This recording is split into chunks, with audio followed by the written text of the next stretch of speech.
Pull the handbrake on! I've got it! The handbrake! Pull it up!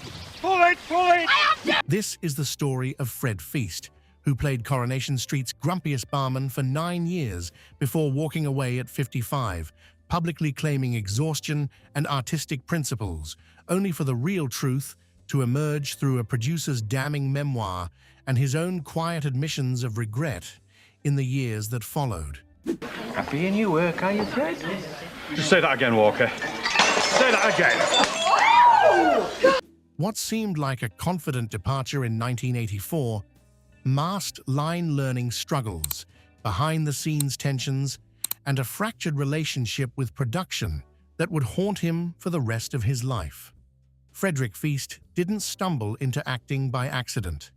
Scarborough, in October of '29, gave birth to a lad who'd spend 6 years in the RAF as a sergeant and physical training instructor for the parachute regiment, and that military background led to his first brush with show business when producers hired him as technical advisor on the 1954 war film The Red Beret, starring Alan Ladd. Working alongside actors kindled something in him that couldn't be ignored, so he decided to give performance a proper go and see where it took him. Look. Just, what is it? Just through here.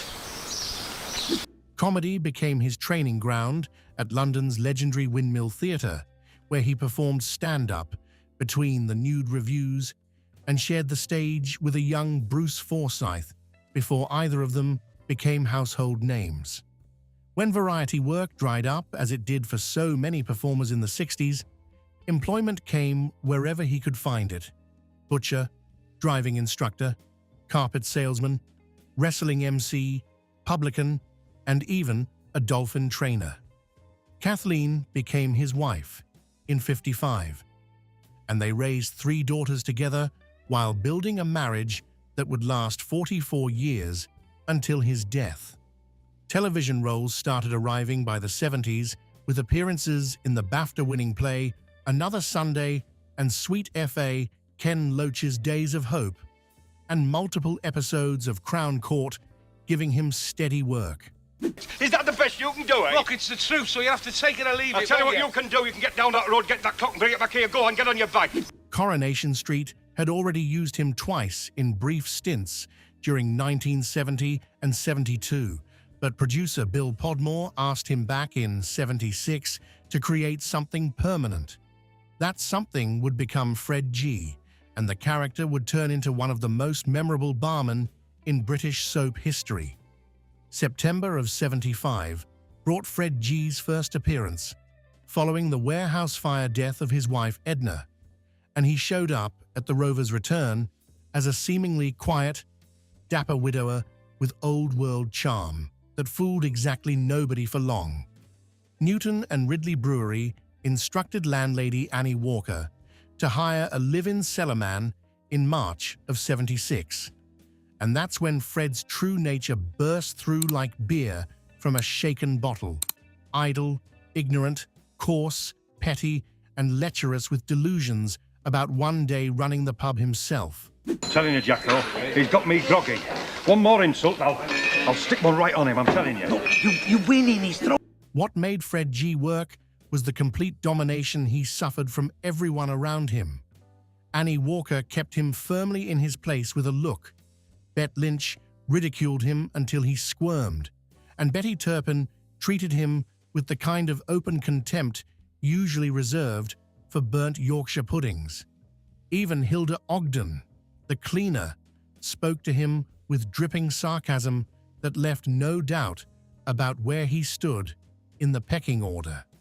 Every joke landed on him, and Fred Feast played it with perfect comic timing. The storylines gave viewers comedy gold they still talk about today. There's only one person bothering anybody around here, mate. That's you bothering me. Eunice Nuttall became his wife in '81, but the marriage lasted barely 6 months before she ran off with a local councillor and left Fred humiliated.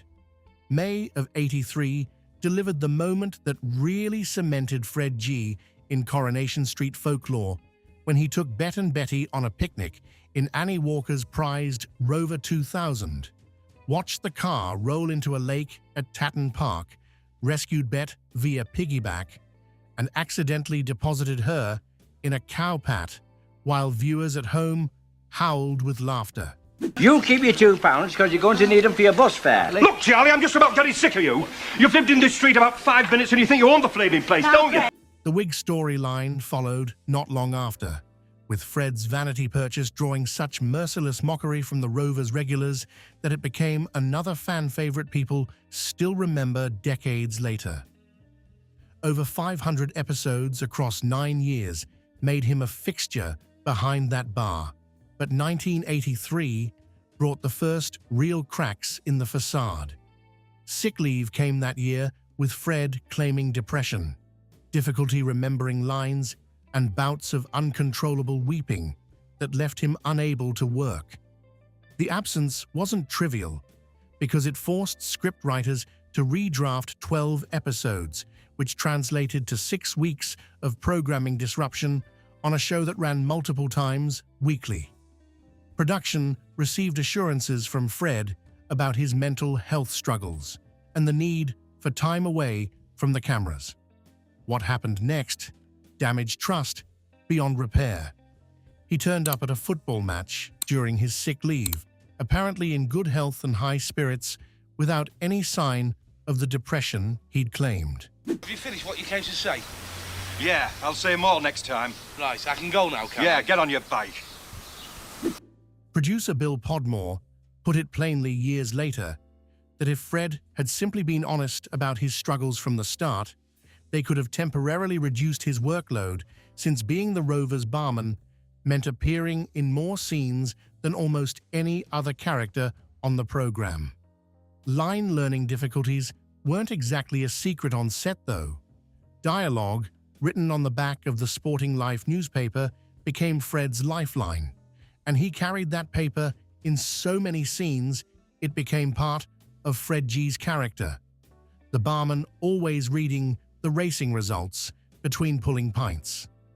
Jean Alexander, who played Hilda Ogden, once switched his papers as a joke and found herself facing an absolutely fuming Fred, because those papers weren't a prop. They were the only way he could get through his scenes without drying up completely. Contract renewal time arrived in September of '84, with Fred making a verbal agreement to sign a new deal extending into 1985. October brought a complete reversal when he changed his mind entirely and refused to put pen to paper, leaving production scrambling to write him out. Public statements painted him as a principled artist, making a necessary stand. Exhaustion through overwork became his official reason, which viewers could understand and sympathize with easily enough. But then came the comments that shocked cast, crew, and viewers alike when he told the press he didn't want to become another Coronation Street cabbage, a remark that landed like a bomb because everyone understood it as a tasteless dig at Peter Dudley, Bernard Ewens, and Jack Howarth, actors who'd literally died while still committed to the show. The implications stung, that these dedicated performers had stayed too long, become stale, lost their dignity by remaining loyal to Coronation Street until the end. Fred also claimed offense at the show's shift toward more explicit material and declared his belief that the program was sinking into the swamp of ordinary soap opera, and these weren't quiet, diplomatic exit statements, but public criticisms of Coronation Street's direction that didn't go down well with anyone involved in the production. Fury described Bill Podmore's reaction according to multiple sources. A request went to Fred, asking him to stay just a few extra weeks so writers could give Fred G a proper dramatic exit, with rumored plans involving Fred getting mugged by a gang and dying from his injuries. A storyline that would have given the character real weight and emotional resonance with viewers. Fred refused point blank and made his position clear. his contract ended on the 16th of November. And that was when he was leaving, not a day more, regardless of what production wanted. Podmore appealed to loyalty by arguing that Fred had been given fame and fortune because of Coronation Street. And the response he got chilled the room. Why should I? Those three words said everything about how completely the relationship had deteriorated between actor and producer, and Podmore's verdict came swift and damning. In that case, his exit would be very quiet, nothing more than a whimper. That prediction proved accurate in every way. Fred G received a perfunctory exit because Fred refused to accommodate any extended departure, getting sacked by Mike Baldwin after being caught in a shirt-selling scam with Jack Duckworth, where Fred impersonated Mike to fool a salesman. Stan Ogden's funeral on the 28th of November provided his final scene, and then Fred G simply vanished from Weatherfield without another mention for nearly 15 years. Jack Duckworth took over Fred's role as the working-class male comic presence behind the Rover's Bar, with Bill Tarmy transforming the character into one of the show's most beloved figures as part of television history alongside his wife Vera. The vacancy Fred Feast created became something far bigger and more memorable than Fred G had ever managed to achieve. But the public version of events, the exhausted actor making a principled stand, wasn't even close to the full story. Coronation Street. The inside story hit shelves in 1990, 6 years after Fred Feast walked away. And Bill Podmore's memoir revealed a portrait of Fred that the public had never seen before. Podmore described Feast as earthy and wrote something truly damning, that Fred G was merely a toned-down screen version of Fred Feast himself, suggesting the character's unpleasant qualities weren't acting but barely concealed reality. On-set unpopularity went beyond professional disagreements, according to Podmore's account. Fred enjoyed some rather vulgar habits which didn't go down well with the more serene, mature ladies of the street, and the producer spelled it out clearly. Fred wasn't averse to burping in a highly audible fashion, nor disinclined to breaking wind in every direction, with complete disregard for who was nearby. A wind machine on set became Podmore's description, and one story involved Fred shaking a bottle of champagne and spraying it over people in a restaurant, behavior that suggested someone who didn't much care what others thought of him or how uncomfortable he made them feel.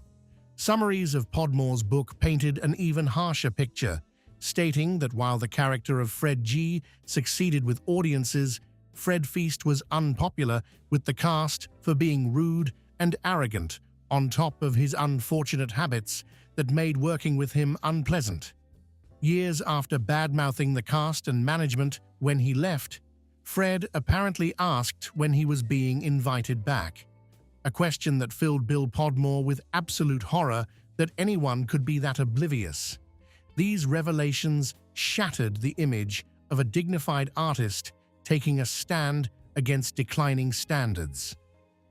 What emerged instead was someone who'd burned bridges through behavior and attitude, then tried to cross back over those charred remains when things didn't work out as he'd imagined they would. Things definitely didn't work out as planned.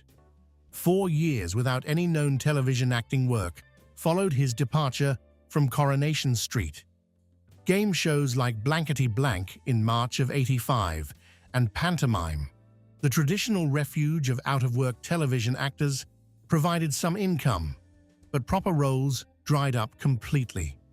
The BBC's All Creatures Great and Small in '88 gave him his next acting job when he played Knackerman Jeff Malik, taking over from another actor.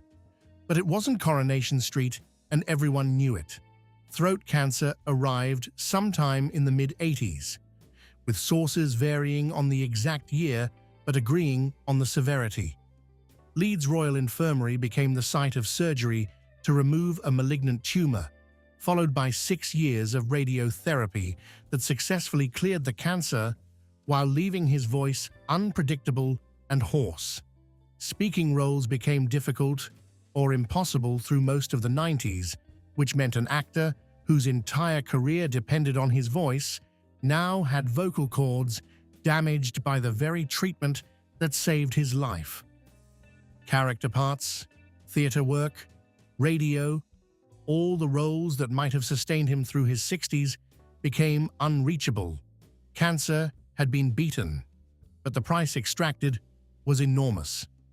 Liz Dawn, who played Vera Duckworth, asked him to play a barman in her video Liz Dawn's House Party in '96, a small gesture of friendship from someone who'd worked with him that must have meant something to Fred after so many years in the wilderness. Heartbeat gave him a guest appearance in '98, and his final role came as pigeon-fancying Arthur in the acclaimed film Little Voice, also in '98, filmed in Scarborough alongside Michael Caine, Jane Horrocks, and Ewan McGregor. Working in his hometown on an acclaimed film should have been a lovely full-circle moment, but by then, Fred Feast had come to understand something painful. Regret consumed him, according to multiple sources. The bravado he displayed back in '84, the public statements about artistic integrity and not becoming a cabbage, all of that vanished when he realized what he'd thrown away.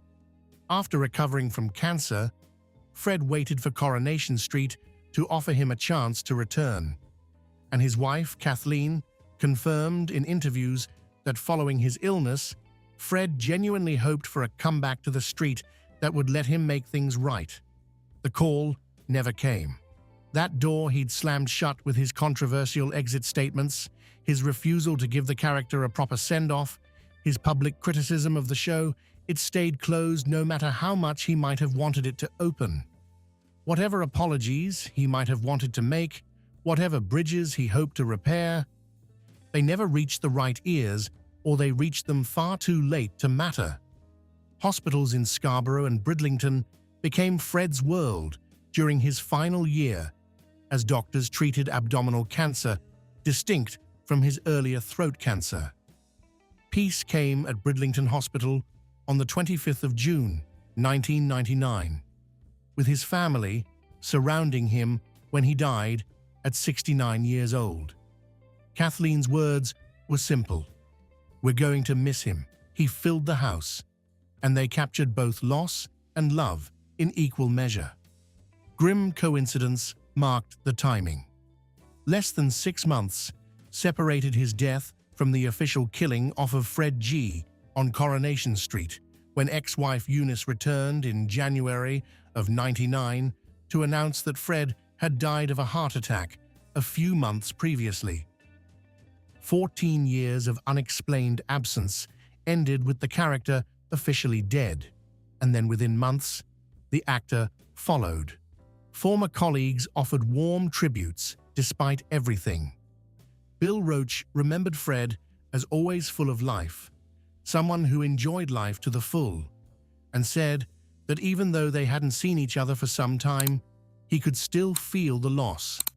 Liz Dawn spoke of visiting him in hospital and wanting to visit again, but he wasn't well enough, and it was very sad. Meg Johnson, who'd played Eunice, called him a joy to work with and said the scenes they did were hilarious.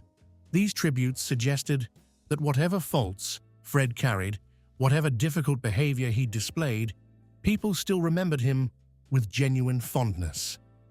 But they also highlighted the distance. Bill Roach mentioning they hadn't seen each other for some time. Liz Dawn unable to make that final visit. These weren't the tributes of people who'd stayed close, but rather colleagues remembering someone who'd been part of their world a long time ago. What's the truth about why Fred Feast left Coronation Street at 55?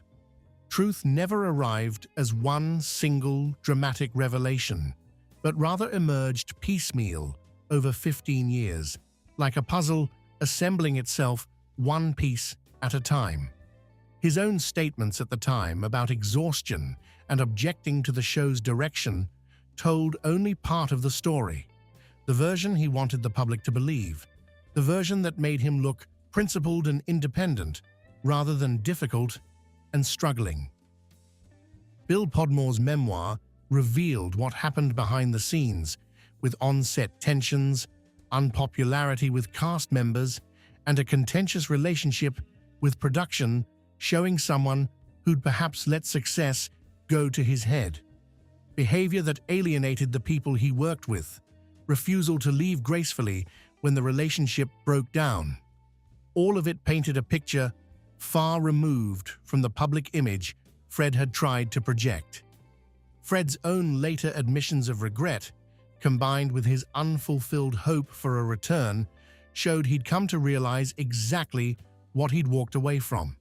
9 years as a regular on Britain's most popular soap opera, financial security, and a character that viewers genuinely loved, he'd given all that up in a moment of pride and stubbornness, then spent the rest of his life paying for that decision in ways large and small. The cabbage comment, meant to demonstrate his independence and artistic standards, ended up defining his legacy as much as the character he'd played for 9 years.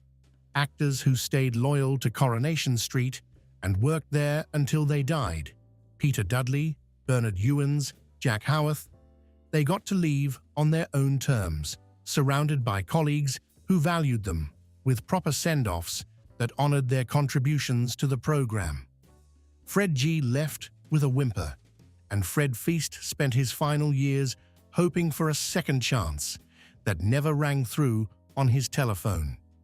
55 seemed like the right age for Fred Feast to make a bold, confident choice. 69, lying in that hospital bed in Bridlington, showed him the full cost of that choice in ways he couldn't have imagined back in '84.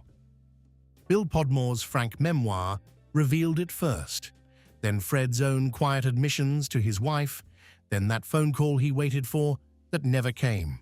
Together, they told the truth about his departure, slowly, painfully, in pieces. Fred G, the grumpiest barman on British television, deserved a better exit. And perhaps, just perhaps, so did Fred Feast.